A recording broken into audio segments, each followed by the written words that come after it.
Yo, yo, yo, this is Mr. O.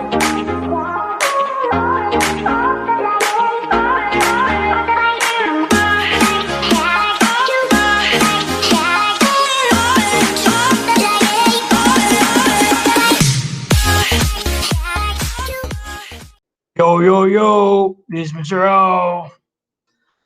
Hey, welcome back. And today we're going to learn about solving by completing the square. And remember, there are several ways in solving quadratic equation. We have the factoring, graphing, taking the square root, and solving by completing the square is another one, completing the square. Okay, so let's identify the steps in solving by completing the square. Number one, remember that a, the leading coefficient in a standard form must be equal to 1 to use this method. Number two, isolate x squared plus bx on one side of the equal sign and constant c on the other side. While we're doing the steps here, I'm going to show it on this example. So I have here x squared plus 10x minus 96 is equal to 0. That's already in standard form. It's ideal to make it equal 0 just for sense of uniformity. But a must be equal to 1. This is equal to 1. Okay, so what if that's not equal to 1? Let's say this is 4. I'm going to divide everything here by 4. So that will make the a equal to 1. But in this case, in this problem, a is equal to 1, so I don't have to do anything. That's step 1. Step 2, isolate the x squared plus bx. So means say, I'm going to keep this one. I'm going to move the negative 96 to the other side by adding 96 here, adding 96 here. This will give me x squared plus 10x is equal to 96. Next, take half of the coefficient b of the terms bx. Here's the formula. To make that simple, I will combine step 3 and step 4. So you're going to take the half. So that means you're going to multiply b by a half. That makes it b over 2. Square the result. So you're going to square this. And that's the formula. That's the formula to complete it. When I say complete it, the trinomial, you're going to add a number, a mystery number right here and there using the b over 2 squared. On this case, our b here is 10. So 10 divided by 2 squared. What's 10 divided by 2? It's going to be 5. 5 squared is 25. So I'm going to add 25 here, and I'm going to add 25 here. Whatever you do in one side, you're going to do it also on the other side. If I add 25 there, you're going to add 25 also on the other side of the equation. Okay, so that's step 3 and 4. Step 5, create a factor, a perfect square. If you are going to focus on this side of the equation, x squared plus 10x plus 25, that is factorable. That's a baby factoring. What two numbers, when you multiply them, give you x squared is x and x, because baby factoring. When you multiply them, gives you 25. When you add them, gives you a 10. Think, two numbers, when you multiply them, gives you 25, but when you add them, gives you 10. The answer is 5 and 5. If you notice, they're going to be the same. That's the idea of perfect square. 5 times 5 is 25. 5 plus 5 is 10. And this will be equal to 96 plus 25 will give us 100. 96 plus 25 is 121.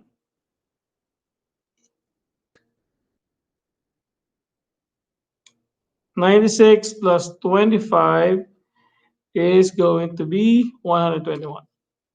Next, what do you do next? X plus 5, x plus 5, there are two of that one, so I can rewrite it as x plus 5 squared is equal to 121. From here, we go to step 6. Use square root property. Take the square root on both sides to isolate the variable. Basically, we're going to solve for the x here by taking the square root there. Cross it out. What you have now is x plus 5 is equal to what square? 121. It's positive and negative 11. And from here, you're going to split them into two. One is the positive 5 equals positive 11. The other one is x plus 5 is equal to negative 11. Solving for the x, minus 5 minus 5, that will give us x is equal to 6. minus 5, x here is equal to negative 16. And that's how you solve it using completing the square. There you go. I'm Batman. Just kidding. All right, let's go to the next example. Solve by completing the square. Again, following the steps, our goal is to make this equal to 1 by dividing each term by 3. That will make it x squared minus 2x minus 15 is equal to 0. That's your step 1. Step 2,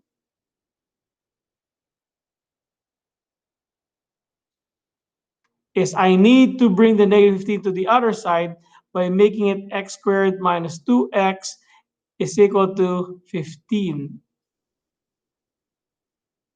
Step 3, identify what will be on this mystery number to make a perfect square number, and using the formula b over 2, and you square it.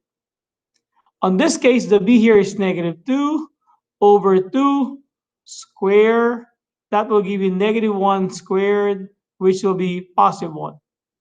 So I am going to add 1 on both sides, add 1 and add 1 right here. Now we able to complete the trinomial.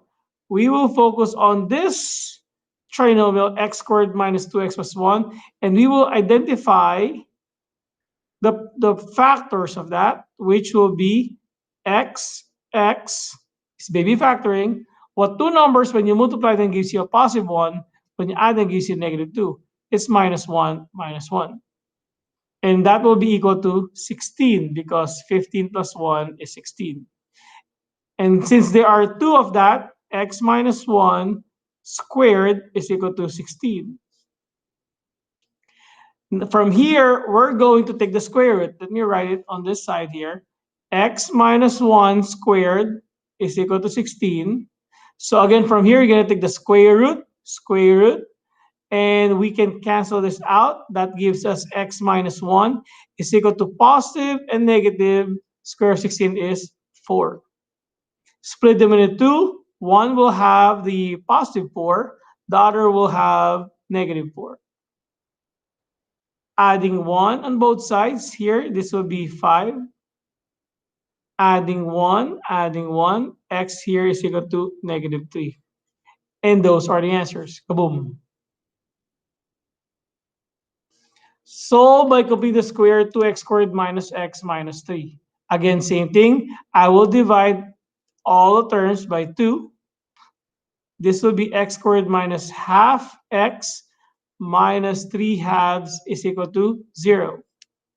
Following the step, this has to go to the other side. This becomes x squared minus half x is equal to 3 halves.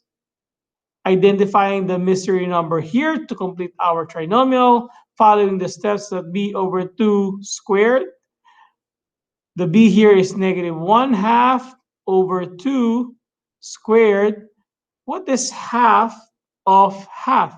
That's going to be negative 1/4.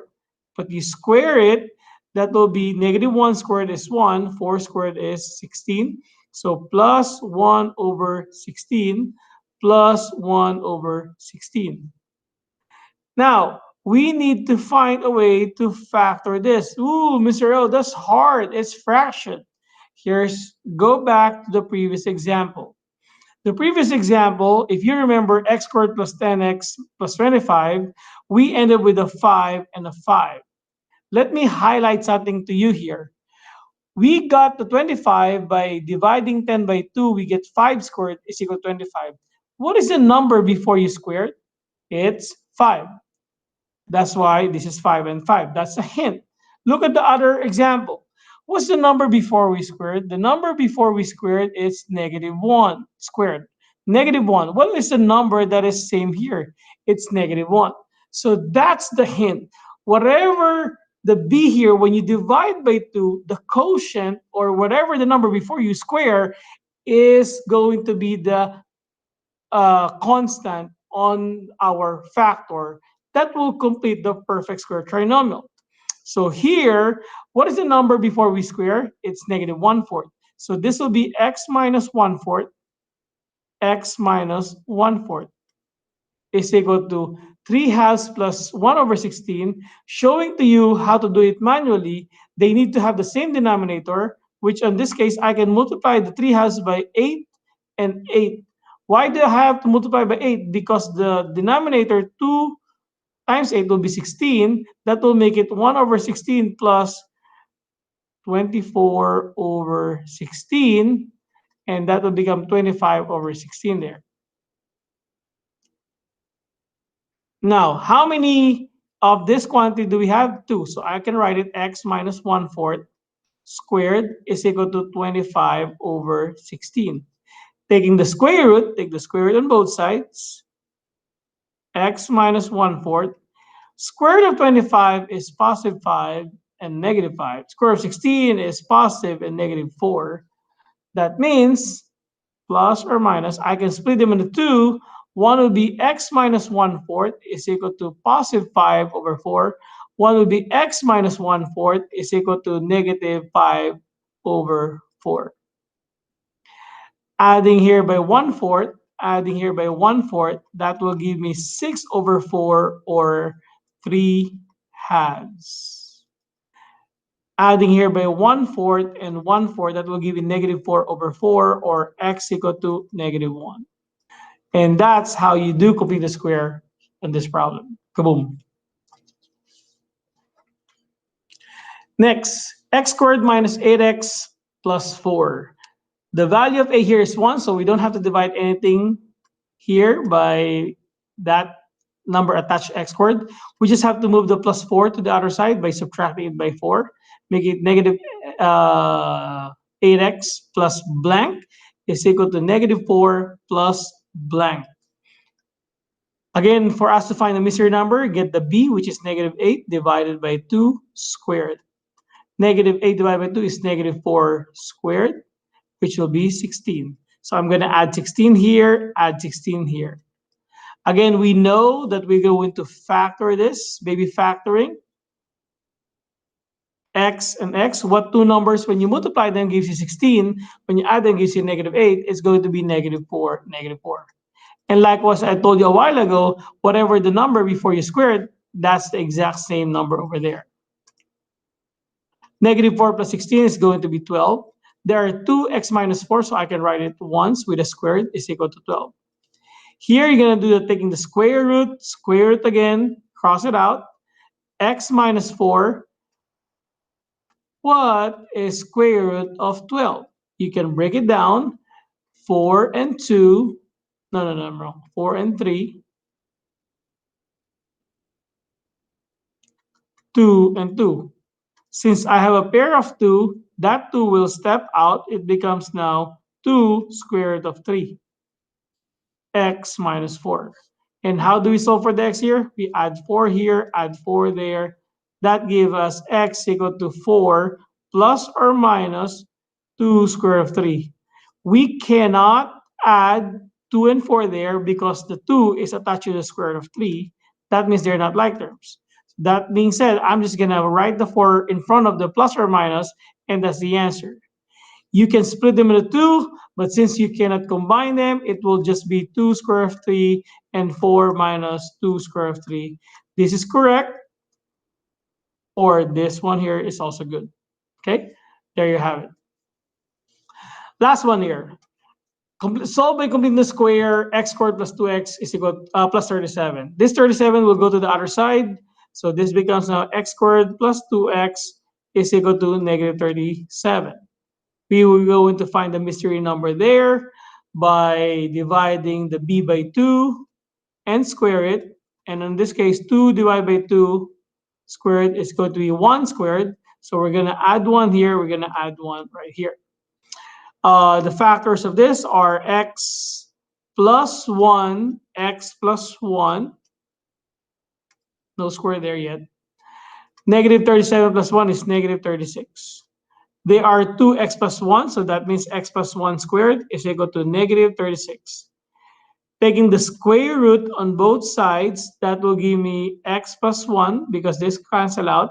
is equal to square root of negative 36 is going to be an I square root of 36 because it's negative. But what is 36? 36 is 6I plus or minus, right? Because square root of 36 is 6. The negatives bring an I outside the square root. And I have a 1 here. I'm going to subtract 1 here. Can you combine 6I and 1? No. So bring the negative 1 in front of the plus or minus. It will make x equal to negative 1 plus or minus 6I. And that's how the cookie crumbles. Kaboom.